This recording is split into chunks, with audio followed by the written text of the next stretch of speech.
दोस्तों आज तक आपने बैटलफील्ड का नाम सिर्फ पबजी के अंदर सुना था, लेकिन एआई की दुनिया में भी एक नई बैटलफील्ड आ चुकी है। चैट जीपीटी यानी कि ओपन एआई और माइक्रोसॉफ्ट अब तक के एआई के किंग माने जा रहे थे, मगर अब नई जाइंट्स ने भी एंट्री ले ली है। एक तरफ एलन मस्क का ग्रोक 3 जो कह रहा था कि दुनिया का सबसे पावरफुल एआई मॉडल होगा, और दूसरी तरफ अलीबाबा के क्विन जो कि चाइना के एआई इकोसिस्टम का सबसे एडवांस मॉडल बनने जा रहा है। और तीसरी तरफ बात आती है डीप सी की, जो कम रिसोर्सेज में एआई की रेवोल्यूशन ला रहा है, लेकिन कंट्रोवर्सी भी साथ में लाया है। सवाल यह है कि क्या डीप सीक ने वाकई ही एआई का डाटा चोरी किया है? माइक्रोसॉफ्ट ने डीप सीक मॉडल को अज्यूर पर क्यों लॉन्च किया? अमेरिका और चाइना एआई वॉर के नए स्टेज पर कैसे पहुंच चुके हैं? I am Farhan Yusuf, your resource person. तो चलिए इस रेस का एक डीप डाइव एनालिसिस करते हैं और समझते हैं कि एआई का असली किंग कौन है। चाइना के AI model deep seek AI industry को डिस्टर्ब कर रहा है। ये मॉडल ट्रेडिशनल एआई मॉडल्स के मुकाबले में कम कंप्यूटिंग पावर यूज करता है, लेकिन ज्यादा एफिशिएंट रिजल्ट देता है।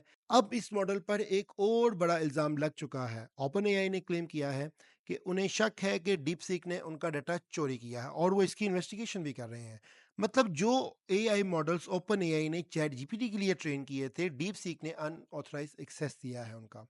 अगर ऐसा है तो माइक्रोसॉफ्ट ने डीप सी के एआई मॉडल्स को अपने एज्यूर क्लाउड पर ऑफिशियली लॉन्च क्यों किया? मतलब माइक्रोसॉफ्ट एक तरफ ओपन एआई का सबसे बड़ा इन्वेस्टर है, और दूसरी तरफ डीप सीक को भी सपोर्ट कर रहा है। यहाँ पे एआई की एक जियोपॉलिटिकल वार शुरू हो गई है। अमेरिका ने डीप सीक का इस्तेमाल गवर्नमेंट और सिक्योरिटी ऑफिशियल्स के लिए बैन कर दिया है। चाइना ने जवाब दिया और अपने एआई रिसर्चर्स को यूएस ट्रैवल करने से रोक दिया है। मतलब एआई की रेस अब सिर्फ टेक्नोलॉजी तक नहीं है, ये एक ग्लोबल सिक्योरिटी और पॉलिटिकल इशू बन चुकी है। जब डीप सीक एआई इंडस्ट्री को शेक कर रहा था, तब अलीबाबा ने अपना एआई मॉडल क्विन इंट्रोड्यूस कर दिया। ये मॉडल एआई और बिजनेस ऑटोमेशन का फ्यूचर बनने का क्लेम कर रहा है। ये सुपर लाइटवेट एआई मॉडल है, मतलब हर सिस्टम पर इजीली इंप्लीमेंट हो सकता है।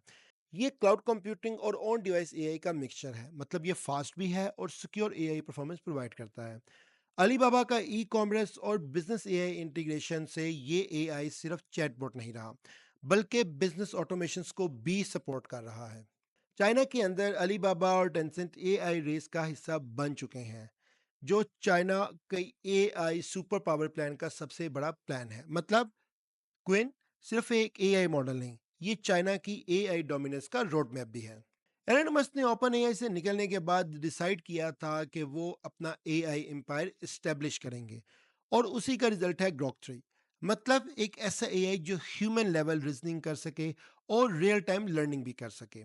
इसमें 2 लाख से ज़्यादा एनवीडिया चिप्स यूज़ किए गए हैं, जिसका मतलब है कि अनमैच्ड प्रोसेसिंग पावर।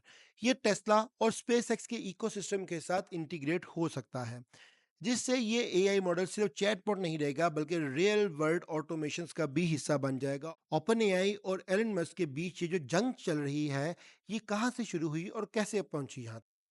तो दोस्तों, एलन मस्क ने 2015 में ओपन एआई की को फाउंडिंग की थी, जिसका मकसद था एआई को सेफ और बेनिफिशियल बनाना।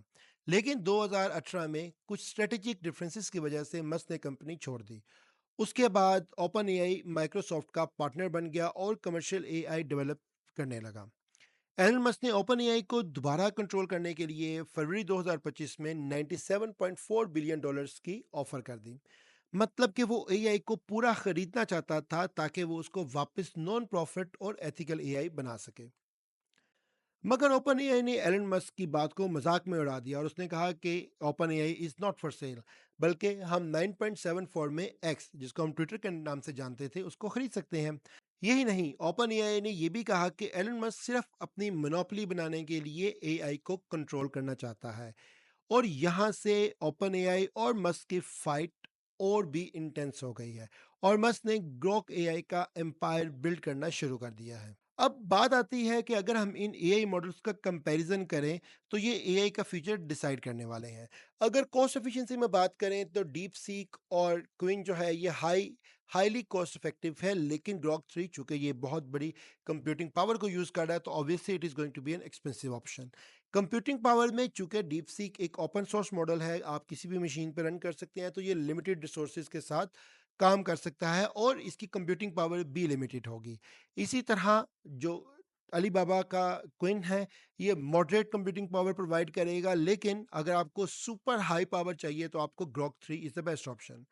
अगर हम बात करें कि इसके पोटेंशियल यूज़ केसेस क्या हैं, तो डीप सीक जो है आपका, ये रिसर्च और डेवलपमेंट के अंदर बहुत ज़्यादा एक्सेलरेट कर सकता है। और अगर आप बीए बिज़नेस ऑटोमेशन की तरफ जाना चाहते हैं, तो अलीबाबा का क्विन आपके काम आ सकता है। और अगर आप इंडस्ट्रियल एआई की तरफ जाना चाहते हैं, तो Grok 3 is the best option. अगर एआई को हर जगह एक्सेसिबल बनाना है तो डीप सीक और क्विन बेस्ट ऑप्शंस होंगे।